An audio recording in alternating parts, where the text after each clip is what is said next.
What's good, everybody? It's Machiavelli. I know it's been a while. I done seen you guys on the YouTube live video, but low-key just looking like caveman. Been bumming it out. Just been having mixed feelings. Didn't know what angle to take with my next organ video, man, and where we go from here. I just been thinking about it a lot.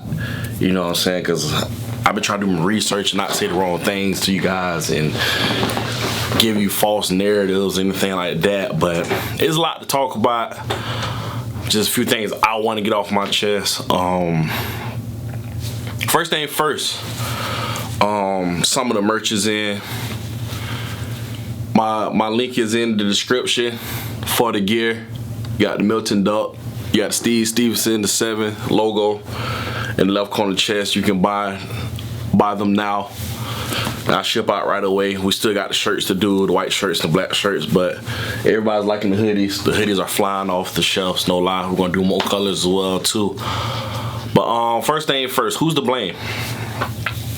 Just in general, everybody should already know what I'm talking about if you're a Duck fan here.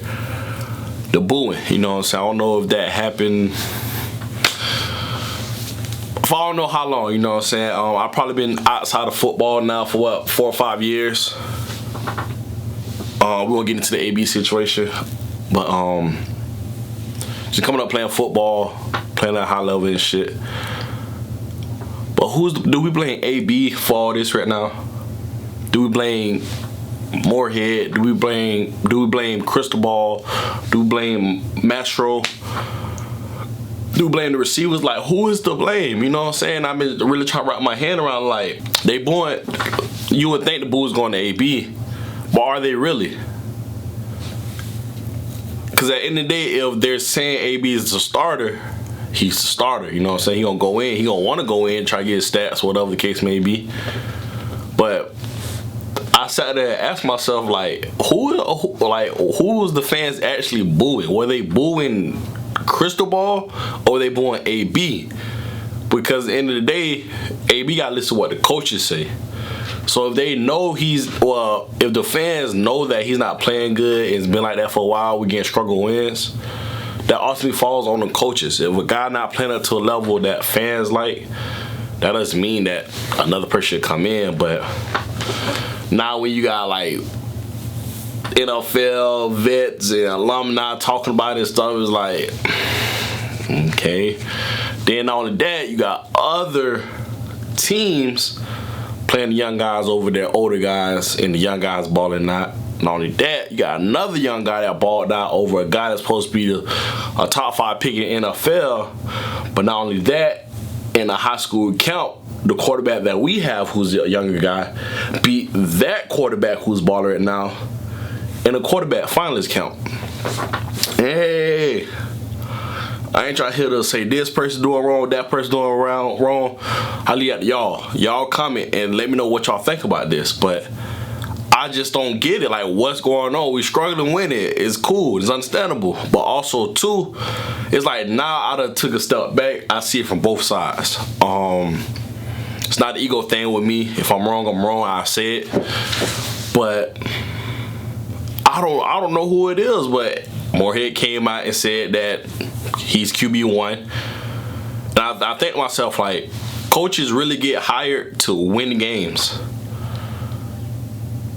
It is to a point where, like, I guess once you start losing that last game to, like, one up and win the championship, maybe they bring in a coach who can go the distance, then win the game. It's understandable. But where Cristobal is at in his career, it looks good to, you know what I'm saying, the staff and guys who don't know football like that, but they just see that Oregon's winning, so they're okay with it. A lot of people who got something to do with paying Cristobal and in that field, they not real competitive like that. They just see that Oregon's winning, that's good enough. We ain't blowing stuff out. Them days are long gone. Them days are long gone. But to a certain point, like, it get hard kind of watching it because you see other teams winning in big fashion with style points. That's how you gotta get into the playoffs. So let's go ahead and move along, man. Right off bat, we struggle winning is understandable. It's understandable. And this is my letter to AB. because I kind of know how I feel. Like, long story short, I signed my D1 letter, scholarship, end up not going to my D1. You can Google me, look it up, I'm not lying. I had my son. If you didn't know, I had my son. I've been a single father. Last 6 years, he's 8 this year. Before that, me and his mom was trying to work things out, but it didn't work. But I had him in school with me. But mind you, my senior year when I came back, you know what I'm saying, my coach, Coach Pop, he's an NFL, he's a running back coach for the Patriots. We had went to a D2. He got to D2 first after he left Utah State. I was at home in Fresno just chilling. And he's like, yo, just finish your degree, man. You know what I'm saying? Come out here, help me out. You know what I'm saying? Let's do this. Finish your degree. And you know what I'm saying? Don't let your talent go unused. Went out there. So mind you, I'm 24 years old. I'm like the second, third oldest. There's some guys older, but I was the key running back. You know what I'm saying? So I kind of know how AB feel in a sense. But me personally, I always took it in a personal manner of just for myself. Like, how do I want to be remembered? Like, I got young guys younger than me, like way younger than me. Like, I'm finna tear this bitch up, you know what I'm saying? And to this day, you know what I'm saying, they use me in all kind of ways, in a good way though. Still to this day, I got the record of throwing a touchdown pass, catching receiver, running one, and returning one as well. All in one season. But for AB, it's more so of this latest letter to AB right here is like, how do you want to be remembered? Like, in a sense, you probably know, I don't know if it's a mind thing or what, but it's like, in the day, how do you want to be remembered at Oregon? And it's like, you know, you need to turn up a little bit. And if you don't know that, it's like something might be wrong with you, know. And no disrespect because you winning, you 5-1. You know what I'm saying? You can struggle with not, and then the narratives might change a little bit, but maybe it's not in your game. Maybe you should come out and say it's not in your game, because it's just so much. It's hard to really. I don't know how I want to do this video. I still don't, just because this is just one take. This is off the mind. It's not scripted. But before this season, your QB coach like bullied the coaches into bringing you back, and I was a firm believer. Like, yeah, like I didn't see this. I don't think anybody seen it coming. Like, we weren't gonna take shots. Like, you weren't gonna throw downfield, and it's like, bro, like, not only do how you want to be remembered, but there's other guys who this their last year to actually get that shot against NFL, and on paper look bad. I mean, being on field tell you one thing, but paper also. It's a lot of analytic motherfuckers in the NFL. So having them analytics and what's on paper helps out a lot. But for like JJ3, Red, Pittman in the sense too. Pittman is like, these guys vouch for you. These boys can't. These boys, excuse me. These boys vouch for you. And it's kind of biting them in the ass because they're not getting fed the ball. They got to keep running shallow routes to even get the ball. JJ3 had an absurd catch. And after that, we didn't see him no more.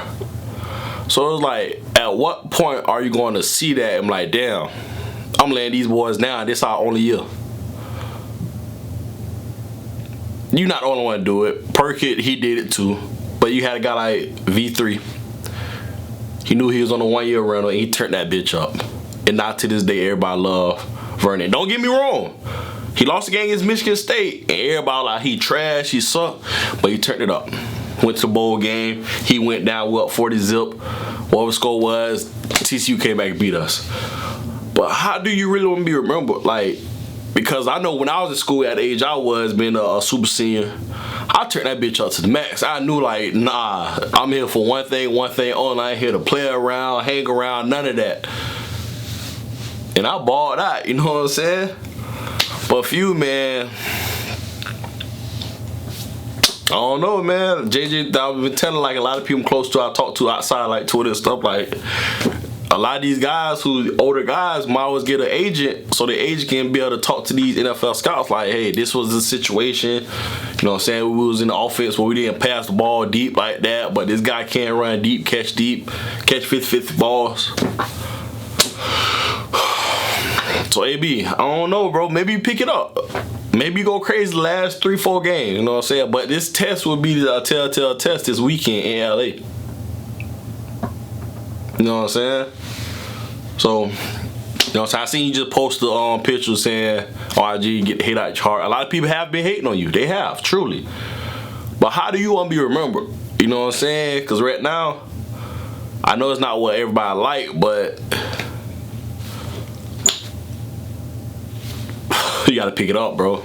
I promise you got to pick it up, bro. And maybe NFL isn't your end goal. You know what I'm saying? Maybe it's not. Maybe you don't want to go to the NFL.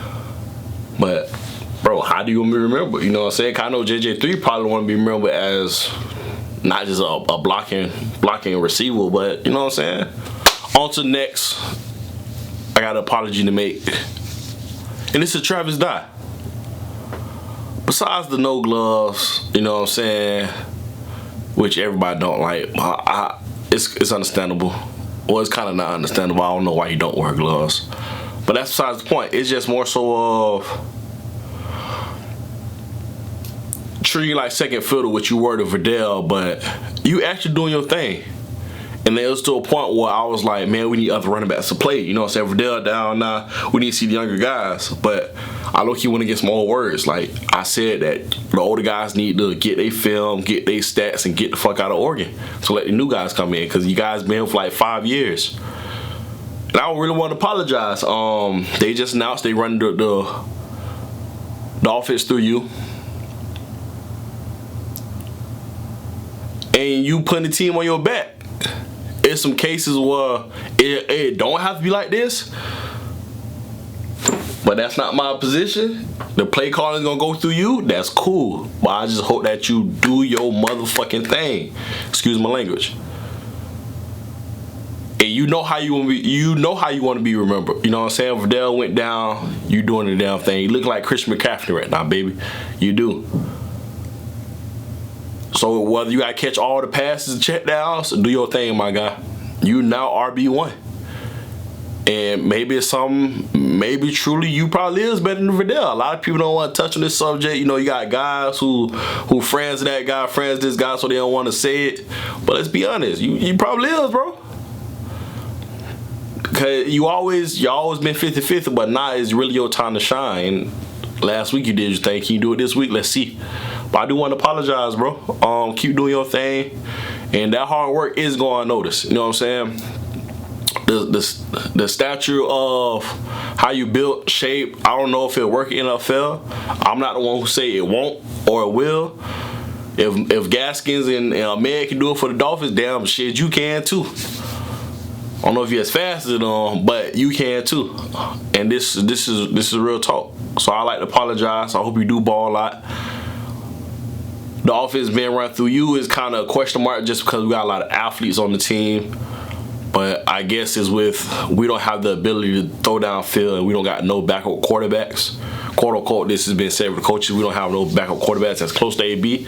So, hey, this on you, Travis. This really on you, man. You gotta take us there. And this is just going off what the coaches said. You know what I'm saying? This ain't what I'm saying. Just kind of make YouTube videos. This is on you. So next.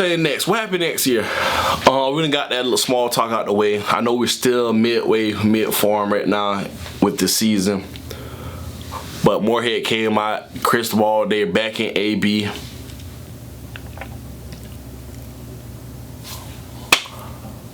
We just reset next year. We just gonna have to reset next year unless AB get hurt. I promise you, I don't wish no ill will against nobody. I hope he doesn't get hurt. But if he was to get hurt, then we'll probably see another quarterback. But for sure, next year it's gonna be a whole nother scene. And not only that, but the status of Moorhead's health, the status of a lot of head coaching jobs opening up. What happens? Do Moorhead leave? Because a lot of people blame the loss. Moorhead wasn't there. Say Moorhead doesn't even come back. Say Moorhead retires. You know what I'm saying? He had a major surgery. Say he retired. He want to spend time with his kids and go on by his business. What's the excuse next? Coach said that no other quarterback is close to AB right now. And when he said that, I don't know if that was good or bad. Y'all let me know what y'all think about that. Yeah, I guess we just gotta finish this here out. Whether it's struggle wins or some else. Cause right now we're 5-1. As long as the coach win, that's good. You know what I'm saying? I'm pretty sure in the contract coaches have a target win, like 10. You know what I'm saying? So say we get 10 wins. He done did his duties. I know it sucks to see the struggle wins, it do, but I done came to a point like as long as he winning, his job is safe. We not winning in high fashion, high style. The committee wants style points. We're not getting that, but we finished out 12-1. Cool. Rose Bowl, cool. So yeah, see y'all in LA. Well, I won't be in LA, you know what I'm saying? But we'll see y'all in LA, UCLA big game. So all in all, that's it. What I got for y'all today. Let's hope this offense pick it up, man, and we get a dominant win, not a struggle win. But we're gonna see. We got an old foe, Chip Kelly, his offense. You know, Chip Kelly don't care about blowing yacht. You know what I'm saying? He don't care too much about that. But yeah, man, y'all tap in, man. Y'all leave a comment. Let me know how y'all feel about this video, man. And everything we talked about. I'm out.